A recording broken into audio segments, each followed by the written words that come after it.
Pukul 6 waktu Indonesia Tengah, Radio Republik Indonesia ND menghadirkan Warta Berita.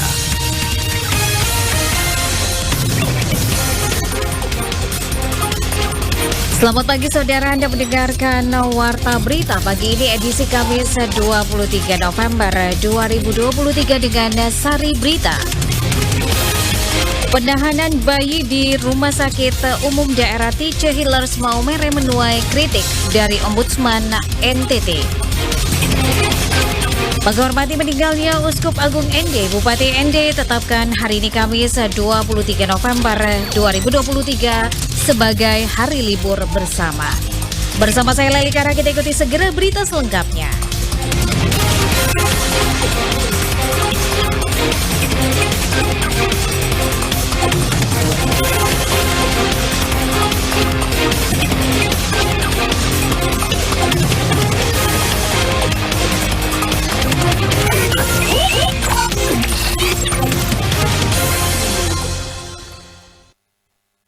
Pendengar, Kepala Ombudsman NTT Darius Bedadaton memberikan kritik terkait dengan kejadian penahanan bayi beberapa waktu lalu di Rumah Sakit Umum Daerah RSUD Tice Hillers Maumere.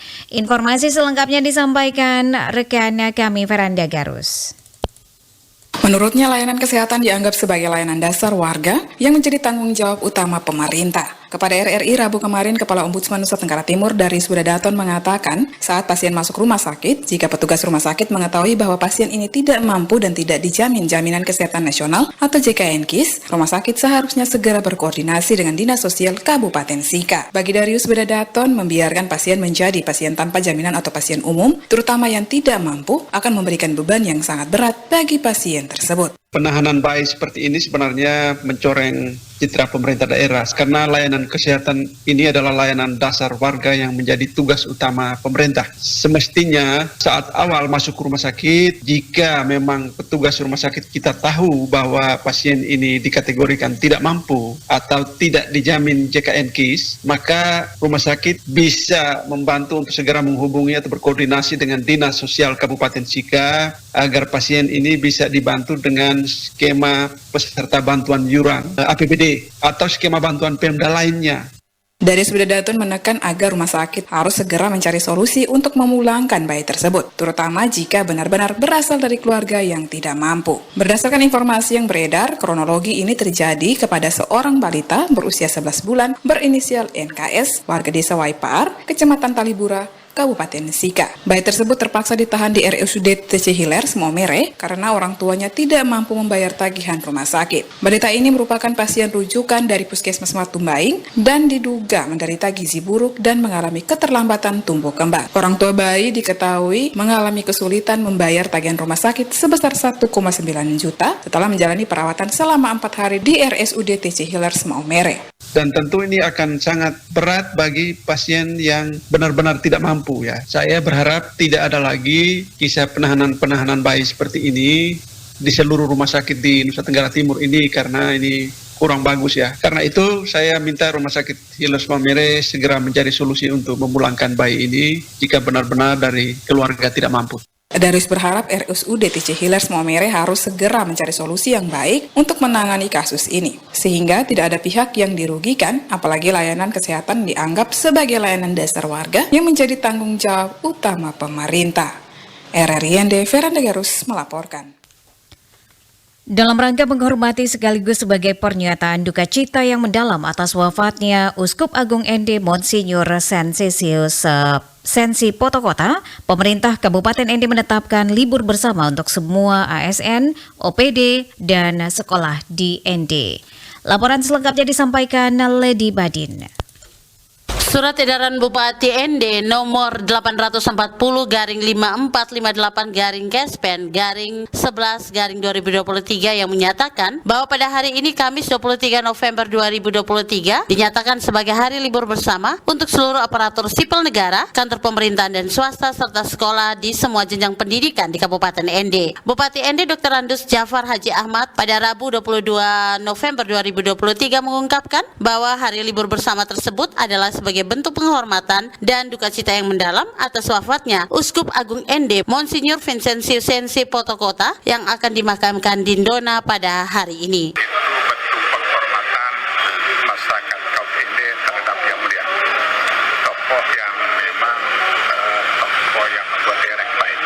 Bukan saya selaku tokoh salah satu guru, tapi biasa mengatakan semua. Beliau itu merangkul semua. Kaum ND, makanya wajar saya berikan penghargaan pada Indonesia. Sekolah saya libur sama anak-anak sekolah, hormati orang-orang yang berjasa pada kaum ND. Ini peran Bapak sangat biasa. Jika masa-masa sulit, tapi kopi itu belum hadir di tengah kami memberi penghormatan kepada itu. Saya hormati, saya mengajak semua ASD saya, anak sekolah saya wajib berikan penghormatan kepada ibu. Bupati Jafar mengimbau seluruh masyarakat untuk bersama mengikuti misa dan rangkaian prosesi pemakaman Uskup Agung ND tersebut dan memberikan penghormatan terakhir kepada beliau serta terus menjaga kondisivitas dan kelancaran prosesi pemakaman. RRI ND Lady Anda sedang mendengarkan Warta Berita RRI ND. Pendengar, Kokomama, sebuah produk UMKM lokal di Labuan Bajo yang terbentuk dari keresahan seorang warga negara asal Belanda dengan cuaca panas yang ada di Labuan Bajo, yang menjadi awal mula sebuah produk yang saat ini menjadi pilihan buah tangan wisatawan domestik maupun mancanegara saat hendak berlibur ke Labuan Bajo. Epi Wahab melaporkan.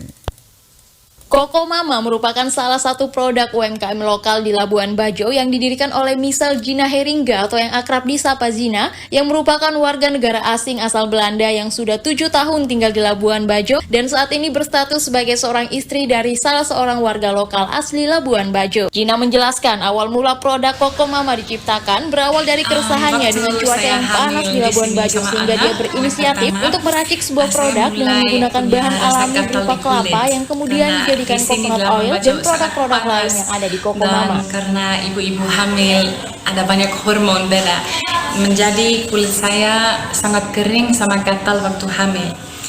Makanya saya cari produk yang alami, yang natural, yang cocok untuk kulit saya. Jadi saya mulai gosok badan sama minyak kelapa murni. Waktu saya buat produk, banyak teman-teman mulai tanya, apa produk ini? Baunya enak, kita juga mau pakai. Jadi saya mulai hanya jual sama teman-teman. And then pelan-pelan kita juga jual di Labuan Bajo, market yang turis yang cari oleh-oleh asli dari Labuan Bajo. And sekarang ada juga beberapa customer dari Jakarta, Bali, Sulawesi, Surabaya, dan ada juga saya punya keluarga di Belanda sangat suka dengan produk ini.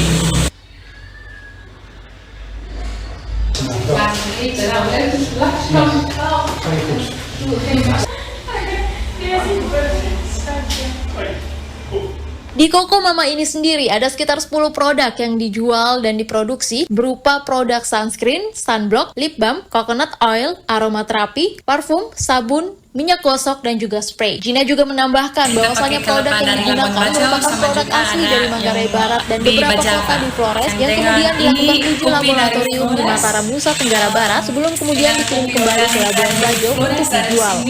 Kita campur sama minyak kelapa murni sama bahan baku lain, kita kirim ke laboratorium di Lombok dan mereka produksi di sini, kirim kembali ke saya.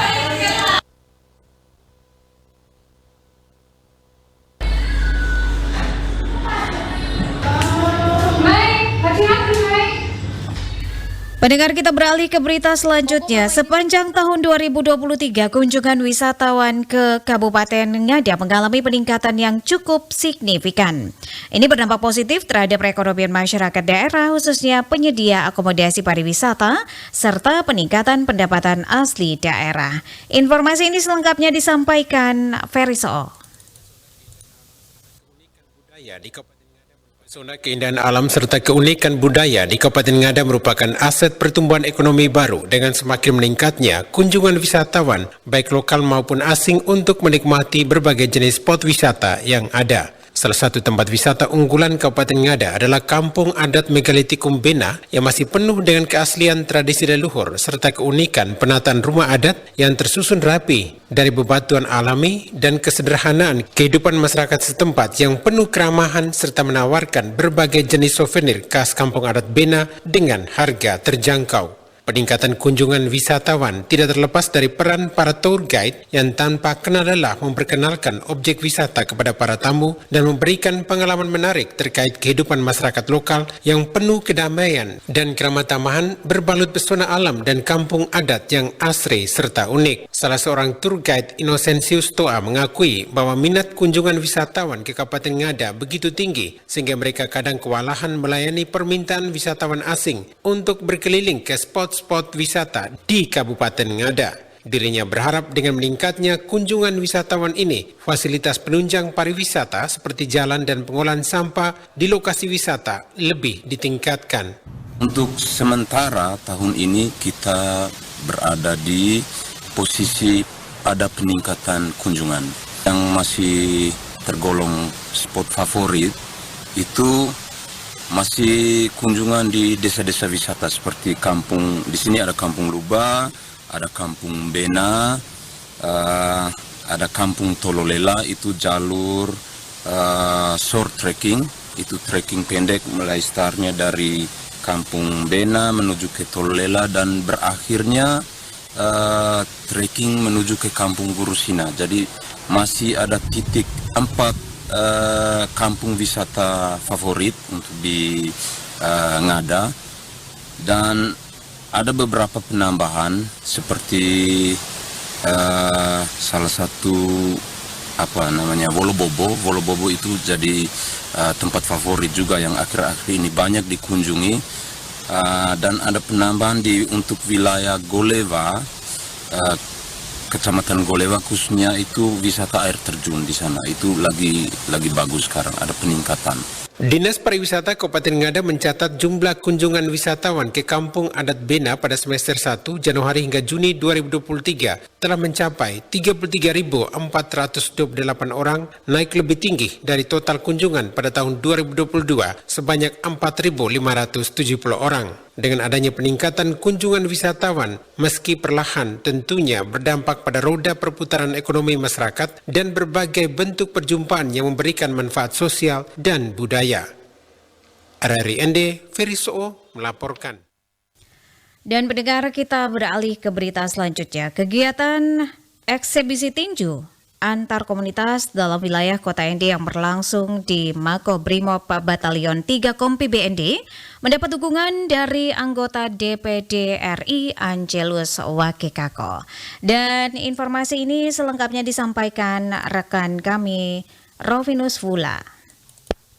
Kegiatan eksibisi tinju antar komunitas dalam wilayah Kota ND yang berlangsung di Makobrimob mendapat dukungan dari Satuan Brimob Batalion 3 Kompi B, juga dari anggota DPD RI Angelus Wakekako. Hal tersebut disampaikan Wadanki Brimob Batalion 3 Kompi B Ibda Bernard Rado pada acara penutupan kegiatan eksibisi tinju antar komunitas dalam Kota ND yang berlangsung di Makobrimob Selasa 21 November 2023. Ibda Bernard mengatakan tujuan kegiatan eksibisi tinju guna mengangkat kembali moral daripada petinju-petinju khususnya anak muda di Kabupaten ND untuk terus berprestasi baik di level daerah maupun tingkat nasional sehingga bisa mengangkat nama Kabupaten ND. Ibda Bernard mengatakan Satuan Brimob ND sangat mendukung kegiatan pertandingan eksibisi antar komunitas tinju di wilayah Kabupaten ND. Diharapkan dalam waktu yang tidak terlalu lama ke depan Satuan Brimob kembali menggelar tinju dengan menghadirkan petinju-petinju dari luar ND agar petinju-petinju ND tidak hanya berkecimpung di ND tetapi mereka juga harus mengetahui petinju dari luar ND. Kegiatan eksibisi dalam mengisi acara hari ulang tahun Brimob Polri yang ke-78 ini dapat berjalan dengan baik. Dan saya sudah mengikuti beberapa hari kegiatan ini, animonya cukup banyak. Malam hari ini malam penutup. Ada harapan kami ke depan dengan kegiatan yang cukup banyak petinju-petinju muda yang dari ND ini. Untuk bulan ke depan atau di Maret, kita bisa bisa selenggarakan lagi dengan kegiatan yang betul-betul lebih menarik, kemas dengan kegiatan yang lebih baik. Bernard mengatakan, dengan menghadirkan petinju dari luar Ende yang memiliki jam terbang banyak, maka bisa mengembangkan potensi diri. Bernard mengakui petinju Ende memiliki potensi yang luar biasa, maka harus mendukung dan terus mendorong olahraga tinju agar bisa berkembang dan berprestasi. Pada tempat yang sama, anggota DPD RI Anjelius Wakekako mengatakan animo dan semangat generasi muda di Ende sangat luar biasa, sehingga dirinya memimpikan ke depan akan muncul atlet-atlet tinju yang luar biasa dari Kabupaten Ende dan Nusa Tenggara Timur umumnya. Angelo menjelaskan, secara nasional kiblat tinju sebenarnya ada di NTT. Bagaimana anak NTT melihat kiblat dan semangat yang ada agar bisa menerjemahkan hal yang lebih profesional. Sebagai anggota DPD RI tidak akan mundur ketika berbicara untuk anak muda NTT, sekecil apapun dirinya selalu mendukung. Saya melihat semangat yang luar biasa dan saya memimpikan akan muncul atlet-atlet yang luar biasa dari Ende, dari Nusa Tenggara Timur. Tepuk tangan untuk para atlet kita. Secara nasional itu kiblat tinju itu ada di NTT sebenarnya. Kiblat tinju nasional itu ada di NTT. Sekarang bagaimana anak NTT melihat kiblat ini dan semangat yang ada ini kita bisa terjemahkan untuk hal-hal yang lebih profesional.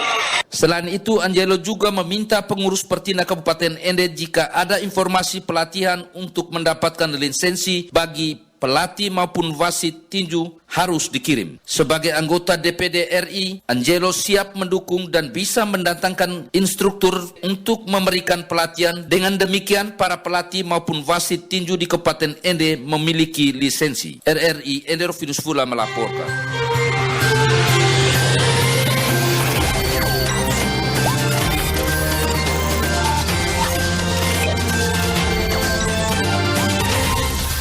Terima kasih Anda telah mengikuti Warta Berita RRI ND.